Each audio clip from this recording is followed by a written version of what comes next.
Le Président, nous en venons à la discussion générale. Monsieur Michel Zumkeller, pour le groupe UDI, vous avez 10 minutes, monsieur le député.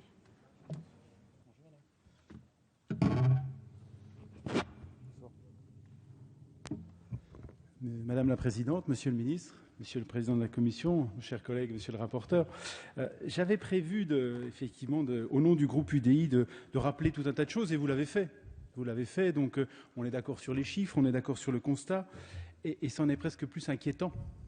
Parce qu'on est d'accord sur le constat, et on a bien compris que cette proposition, vous ne souhaitez pas la voter. Alors, moi j'ai envie de vous dire, les commissions, les groupes d'études, remettons ça à plus tard. Les centristes, on sait ce que c'est, quoi.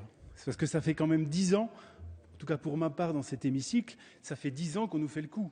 Ça fait 10 ans qu'on nous explique qu'effectivement il faut le faire. Ça fait 10 ans qu'on nous explique que ce fichier il est indispensable. Et ça fait 10 ans qu'on nous ramène ça l'année qui suit. Alors, on vous parle d'agir, on vous parle de problèmes, et vous nous dites attendons. Mais je crois que, et vous l'avez très bien dit d'ailleurs, je pense que le constat est partagé. Je crois qu'il faut qu'on sorte de tout ça. Parce que dans nos permanences, oui, on reçoit des gens. On reçoit des gens qui sont dans une grande difficulté parce que, effectivement, c'est tentant, quand on a besoin de quelque chose, de se laisser aller à un crédit et qu'il n'y a aucun moyen d'être contrôlé là-dessus. Donc je crois que cette situation, il faut qu'on arrive à passer à autre chose. Il faut qu'on fasse comme nos voisins européens, parce que nos amis européens, ils le font. À part le Danemark et la Finlande, ils le font. Et pour eux, ce n'est pas un problème.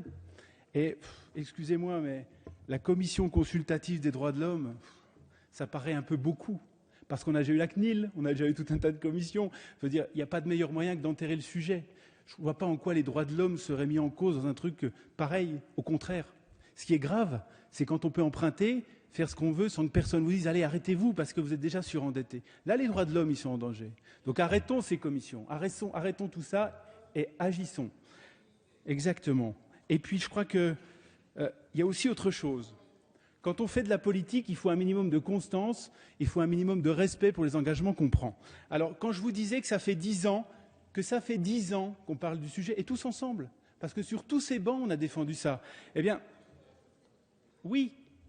Alors moi, je vais vous parler d'une proposition de loi 1897 de la législature précédente. Elle est du 2 septembre 2009. Elle dit très exactement la même chose que Jean-Christophe Lagarde. Et vous savez de qui elle est signée? Jean-Marc Ayrault et l'ensemble du groupe socialiste. Voilà. Et je l'ai là. Et c'est la même. C'est exactement la même. Alors, je vais juste vous citer une phrase parce que il y en a tellement des phrases. Il y en a une. Écoutez, je l'ai là. Donc, ma chère collègue, moi j'étais là en 2009 et la proposition, je l'ai là. Je vais juste vous lire une phrase. Une seule. La création d'un fichier positif d'endettement apparaît nécessaire. C'est écrit dedans.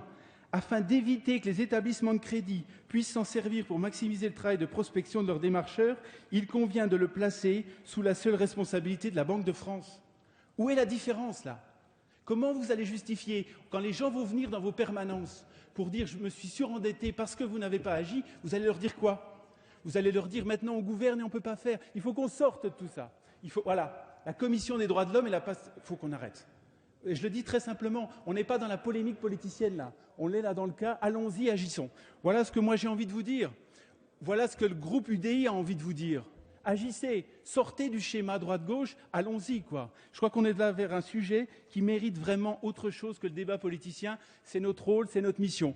Voilà ce que je voulais vous dire, monsieur le ministre, monsieur le rapporteur. Vous comprendrez donc bien que le groupe UDI est très fier de porter cette proposition de loi. Et je vous le dis, mes collègues, très sincèrement, mes chers collègues, on n'est pas là dans un débat droite-gauche, on est là dans qu'est-ce qu'on fait pour permettre à des gens de ne pas tomber dans l'excès, de ne pas tomber dans l'endettement. Alors, votons ça tous ensemble.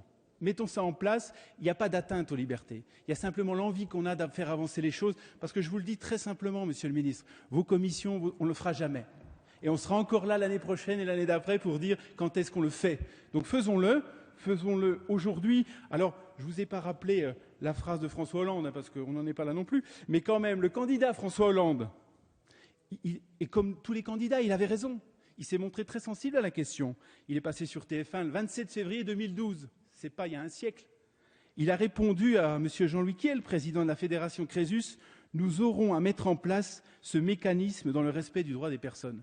Eh bien, j'ai envie de vous dire, allons-y, et c'est maintenant. Merci, monsieur